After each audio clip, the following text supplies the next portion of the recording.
কি রে কি হয়েছে? হ্যাঁ, তোমার জন্য একটা জিনিস এনেছি। কি জিনিস এনেছো সোম? কি এনেছো আমার জন্য? কিটা আইফোন। দেখি দেখি আমার হাতে স্মার্টফোন। তোমার মোবাইলটা যে ভেঙে গেছে, যে আমি দেখে কিনে দিয়েছি তোমার আইফোন। আমার মোবাইলটা যে ভেঙে গেছে, নষ্ট হয়ে গেছে, তার জন্য তোমরা দুইজন আইফোন এনেছো আমার জন্য। হ্যাঁ, বা তোমরা কত চিন্তা করো মার জন্য। তোমার বাবাকে তো অনেকদিন বলেছি, আমাকে এনে দেয়নি। যাক, তোমরা তো এনে দিয়েছো। দেখি তো, একটু খুলে দেখাও আমাকে ফোনটা। খুলে দেখি না, তাড়াতাড়ি একটু খুলে দেখাও। কোথায়?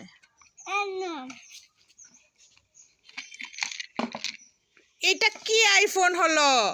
এটা তো খেলনার ফোন। তুমি রাত্রেবেলা ঘুমাতে ঘুমাতে গেম খেলো না? এই মোবাইলটাতেও গেম খেলা যায়, গেম খেলো। ও মোবাইল দিয়ে গেম খেলি।